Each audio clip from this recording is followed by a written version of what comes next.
سدرا میری سہیلی تھی۔ سدرا اور میرا گھر بالکل ساتھ تھا۔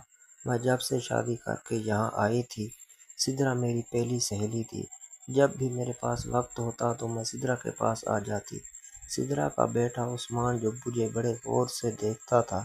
عثمان کالج کا اسٹوڈنٹ تھا۔ جب بھی وہ گھر پر ہوتا تو چھپ چھپ کر مجھے دیکھتا۔ آج میں نے اسے دیکھ لیا، وہ میری ویڈیو بنا رہا تھا یہ جب میں کہانی سدرا کے سن پاس بیٹھی بہت تھی۔ مزہ آئے گا۔ اب شروع میں سے اب آخر اسے تک فی دیکھو، الحال ایسی ٹھیک ہے؟ کوئی اور بات ساتھ نہیں میں کرنا لائک بھی چاہتی کرو اور تھی۔ شیئر بھی کرو اور میں اپنے چینل کو گھر چلی سبسکرائب گئی۔ بھی کرو۔ میں نے سدرا کو کال کی، عثمان کو تو میری طرف بھیج دے۔ کہنے لگی خیریت تو ہے؟ میں نے کہا کہ بازار سے تھوڑا سا سامان منگوانا ہے۔ میرے شوہر جو کہ بینک میں کام کرتے تھے، شام کو ہی گھر واپس آتے تھے۔ ہم یہاں ایک کرائے کے مکان پر رہتے تھے۔ میرا اور کوئی بھی یہاں نہیں تھا۔ شادی کر کے میں طارق کے ساتھ یہاں آئی تھی۔ طارق اور میں ایک دوسرے سے بے انتہا محبت کرتے تھے۔ طارق کی عمر زیادہ تھی۔ میری عمر تقریباً 25 سال تھی۔ طارق کی عمر تقریباً 40 سال تھی، لیکن وہ بینک میں کام کرتے تھے۔ بہت ہی مالدار تھے۔ گاڑی تھی اس لیے میں نے شادی کے لیے ہاں کر دی۔ تھوڑی دیر کے بعد عثمان میرے گھر آ گیا۔ میں نے عثمان کو اپنے پاس بٹھایا۔ عثمان کو کہا کہ اپنا موبائل مجھے دو، جس پر عثمان کہنے لگا نہیں، میں اپنا موبائل کسی کو نہیں دیتا۔ میں نے دیکھا ہے کہ تم نے میری ویڈیو بنائی ہے۔ نہیں آنٹی، میں نے آپ کی کوئی ویڈیو نہیں بنائی ہے۔ میں نے کہا کہ تم کیا چاہتے ہو؟ جب بھی میں تمہاری ماں کے پاس بیٹھی ہوتی ہوں، تم چھپ چھپ کر مجھے دیکھتے ہو۔ میں اچھی طرح سے جانتی ہوں کہ تمہارے دل میں ایسی ویسی کوئی بات ہے۔ اگر تم مجھے سب کچھ سچ بتا دو گے تو میں تمہاری مدد کر سکتی ہوں۔ جس پر عثمان نے کہا کہ میں آپ سے محبت کرتا ہوں۔ جب سے آپ کو دیکھا ہے، میرا دل کرتا ہے کہ میری آپ سے دوستی ہو جائے۔ کیسی دوستی؟ میں جاننا چاہتی ہوں۔ میں نے جب بات کی تو وہ ڈر گیا۔ میں نے پھر پیار سے اس کا ہاتھ پکڑا۔ میں نے کہا کہ بتا دو، تمہیں کیسی دوستی چاہیے؟ کیا تم میرے ساتھ کھیلنا چاہتے ہو؟ کیا پیار کرنا چاہتے ہو؟ ہاں، میں آپ سے پیار کرنا چاہتا ہوں۔ جب میں نے تھوڑا سا پیار سے بات کی، اس کا ہاتھ اپنے ہاتھ میں پکڑ کر کہا کہ تم جیسا چاہو گے بالکل ویسا ہی ہوگا، لیکن مجھے اس بات کا ڈر ہے کہ کہیں وہ کسی کو کچھ بتا نہ دے۔ میں نے اسی وقت اس کا موبائل لیا اور اپنی تمام ویڈیو میں تو سمجھی شاید آج ہی عثمان نے میری ویڈیو بنائی ہے۔ اس میں تو بہت ساری میری ویڈیو تھی۔ میں نے تمام ویڈیو کو ڈیلیٹ کر دیا۔ میں نے کہا کہ جیسا تم چاہو گے بالکل ویسا ہی ہوگا۔ جب بھی تمہیں کسی چیز کی ضرورت ہوگی تو میں تمہاری ہر بات مانوں گی، لیکن تمہیں میرا ایک کام کرنا ہوگا۔ تو تمہیں اس بارے میں اب کسی کو کچھ نہیں بتانا ہوگا کہ تمہاری زویا سے دوستی ہے۔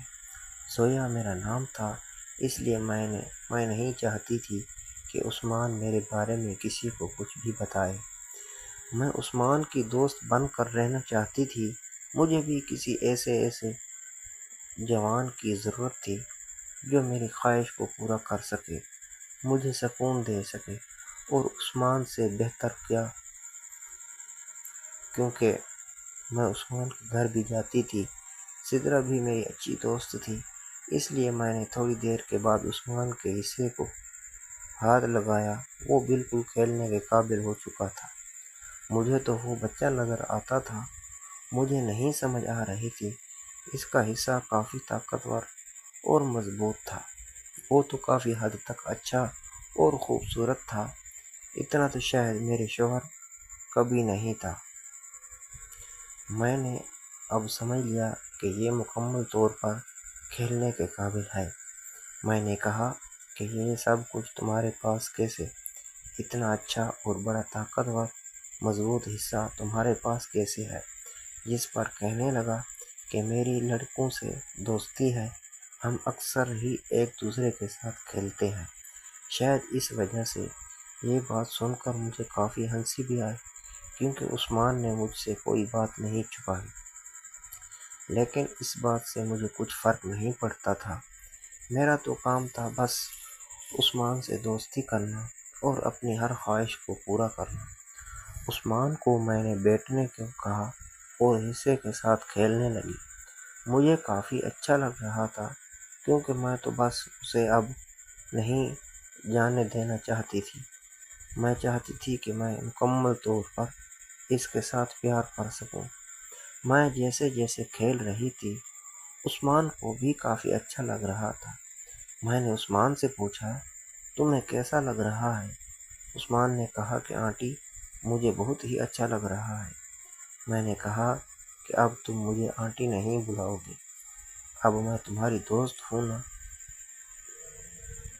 اس لیے تم اب مجھے میرے نام سے پکارو گی۔ میرا نام زویا ہے، تم مجھے بس زویا ہی کہہ کر پکارو گے، اور اپنے گھر میں مجھ سے بات نہ ہی کرو تو بہتر۔ میں نہیں چاہتی تھی کہ سدرا کو ہمارے اس رشتے کے بارے میں پتہ چلے۔ سدرا کو پتہ چل گیا تو وہ سچ میں مجھے جان سے مار دے گی۔ تھوڑی دیر کے بعد میں نے اسے ایک اچھی سی پوزیشن بنا کر دی۔ جب اس نے کوشش کی تو مجھے واقعی کافی عجیب لگا، کیونکہ وہ بہت ہی اچھے طریقے سے کھیل رہا تھا۔ اسے کھیلتے ہوئے دیکھ کر مجھے کافی راحت اور سکون مل رہا تھا۔ میرے شوہر تھوڑی ہی دیر بعد تھک جاتے تھے، لیکن یہ کافی دیر سے اچھا کھیل رہا تھا۔ مجھے جو سکون چاہیے تھا وہ صرف اور صرف اب عثمان کے پاس تھا۔ عثمان سے میری دوستی بھی ہو چکی تھی۔ عثمان کافی دیر سے کھیل رہا تھا، مجھے بھی کافی اچھا لگا۔ ابھی تک وہ تھکا نہیں تھا۔ تھوڑی دیر کے بعد میں نے اسے کرسی پر بیٹھنے کو کہا۔ میں نے کہا کہ اب تم اپنی کرسی پر ساکن بیٹھے رہو گے۔ جو کام بھی کرنا ہے مجھے کرنا ہے، میں ہی کروں گی۔ اب تم اپنی جگہ سے ذرا بھی نہیں ہلو گے۔ اب میرا دل کر رہا تھا کہ بس میں کھیلتی ہی رہوں۔ تھوڑی دیر کے بعد جب میں کھیل رہی تھی تو میرا چہرہ اس کے چہرے کی طرف تھا۔ وہ مجھے روکنے کی کوشش کر رہا تھا۔ میں نے کہا کہ اب رکنے کا نام بھی لینا مشکل ہے، کیونکہ میں تو بس کھیلے ہی جا رہی تھی۔ جیسے جیسے وہ مجھے روکنے کی کوشش کر رہا تھا، میں اپنے کھیل میں مصروف تھی۔ وہ بھی اب ساتھ میرا دے رہا تھا۔ تھوڑی دیر کے بعد مجھے پتہ چل چکا تھا کہ عثمان تھک چکا ہے۔ عثمان کے ساتھ میں بھی تھک چکی تھی۔ اب عثمان کو میں نے کہا کہ تم گھر چلے جاؤ، تمہاری ماں یہاں آ گئی تو بہت برا ہوگا۔ وہ بھی اکثر ہمارے گھر جاتی تھی، اور اکثر ہی میں اب یہ کام عثمان کے ساتھ کر لیتی تھی، تاکہ ہمارے بیچ یہ دوستی برقرار رہے، اور جب بھی ہمارے پاس وقت ہو ہم کھیل پائیں۔ تھوڑی دیر کے بعد عثمان اپنے گھر چلا گیا۔ اسی طرح میری کہانی کا